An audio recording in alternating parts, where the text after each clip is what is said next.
دنگے میں، کس کونے میں، کس خدرے میں، کس صوبے میں، کس ضلع میں،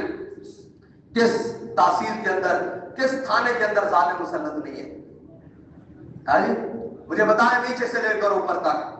کون ظالم مسلط نہیں ہے؟ سارے مسلط ہیں ظالم، اس لیے کہ عوام کی طبیعتوں میں بھی ظلم رچتا ہے، بستا ہے۔ جس کا جہاں دل کرتا ہے وہ کھانے دوڑ پڑتا ہے قوم کا مال، جس کا جہاں دل کرتا ہے پٹواری تک کسی کا ہاتھ پڑتا ہے تو وہ وہاں سے اتار لیتا ہے، کسی کا گردور تک پڑتا ہے، کسی کا اے سی ڈی سی کمشنر، جہاں تک جناب جس کا ہاتھ پڑتا ہے وہ وہیں تک بددیانت بن کر بیٹھا ہوا ہے۔ جب وہ بددیانت بن کر بیٹھا ہوا ہے تو یہ توقع نہ کرے کہ اللہ اس پر کوئی نیک حاکم لے کر آئے گا، اس کی بددیانتیوں کے سبب پوری امت، پوری قوم کے اوپر بھی اللہ پھر بددیانتیوں پر مسلط کرے گا کہ تم جو دیانتدار نہیں ہو تو تمہارے جناب نیچے بھی بددیانتی مسلط ہونے ہیں، تمہارے اوپر بھی بددیانتی مسلط ہونے ہیں۔ بس اتنی سی بات ہے کہ اللہ تعالیٰ ہمیں حضور سید عالم صلی اللہ تعالیٰ علیہ وسلم کے دامن رحمت سے وابستہ ہونے کی توفیق عطا فرمائے اور ہمیشہ ظالم کے خلاف کھڑے ہونے کی ظالم کے خلاف کھڑے ہونے کی بڑی قیمت ہے، بڑی قیمت ہے، بڑی قیمت ہے، بڑی قیمت ہے، ظالم کے خلاف کھڑے ہونے کی بہت بڑی قیمت ہے۔ وہ تو قیمت پھر یہ ہے کہ وقت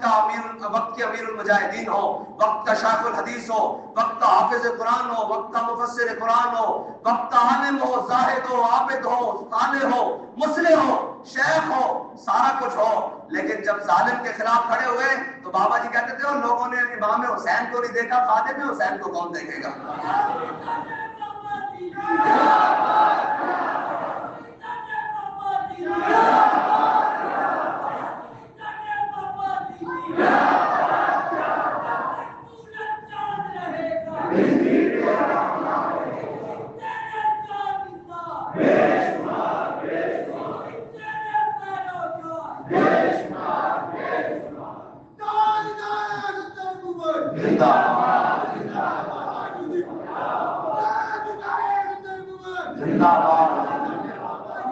اور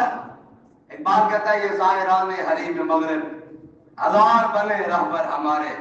ہمیں بھلا ان سے واسطہ کیا ہے جو تجھ سے نہ آشنا رہے۔ آپ سوچو نا وہ ہیومن رائٹس اور وہ سارا کچھ کل تک میڈیا کو ہماری تصویر دکھانے سے روکتے تھے، آج کہاں گیا وہ؟ میں نے کہا نا جن پتوں پہ تکیا تھا وہی آواز دینے لگے، آج وہ سارا کچھ چلا گیا نا میدان سے، ایک لمحے میں سب کچھ ختم ہو گیا، جس چیزوں پر تکیا تھا وہ سارے ختم ہو گئے۔ اس لیے واپس ہے، آج بھی وقت ہے حضور کے در پر لوٹ آؤ، ان ظالموں کا ساتھ چھوڑ کر جو اس وقت ظالم ہیں یا آج ظالم ہیں، ان ظالموں کا ساتھ چھوڑ کر دین حق کی طرف لوٹ آؤ۔ اور دین ہے اللہ تعالیٰ نے ظلم اپنی ذات پر حرام کیا ہے، یعنی ان اللہ لا یظلم مثقال ذرہ، یعنی اللہ تعالیٰ کسی پر ایک ذرے برابر بھی ظلم نہیں کرتا۔ اللہ کو ظالم پسند نہیں ہے، اور ظالم کی خاموش حمایت کرنے والا بھی،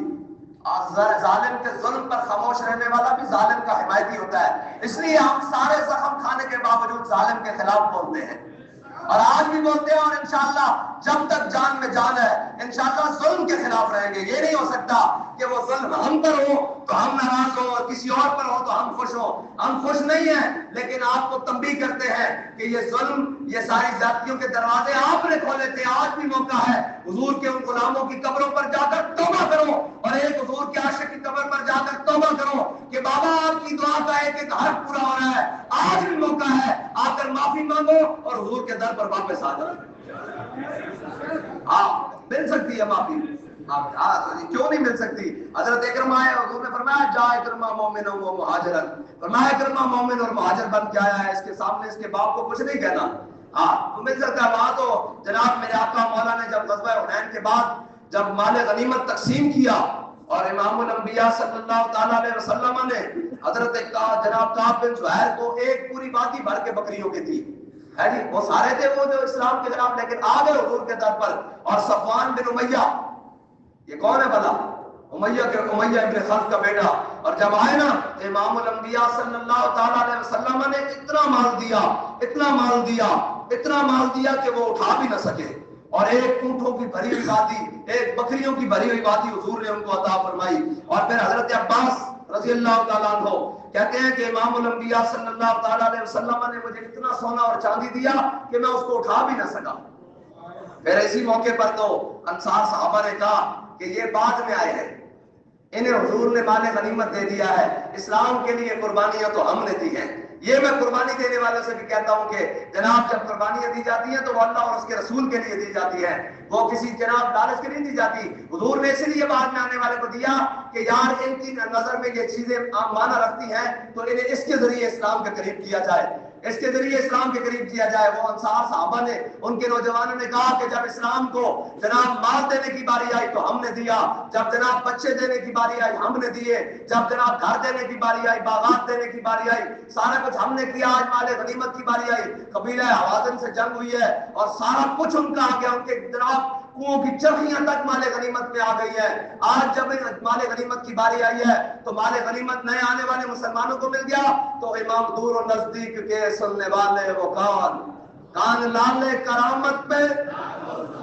امام الانبیاء کی مبارک سماعتوں سے جب یہ الفاظ ٹکرائے نا تو امام الانبیاء نے جمع کر لیا سارے آل جناب انصار کو. فرمایا انصار کیا کہتے ہو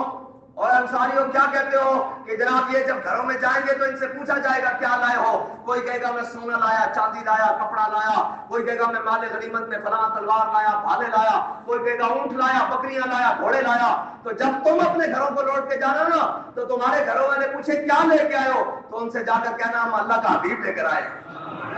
تو کہتے ہیں صحابہ کے جناب انصار کے گروہ میں سے آواز اٹھی ردینا ردینا ردینا، یا رسول اللہ ہم اس تقسیم پر راضی ہو گئے، ہم اس تقسیم پر. گولیاں ہمیں بھی لگ گئی اور شہید ہمارے بھی ہوئے،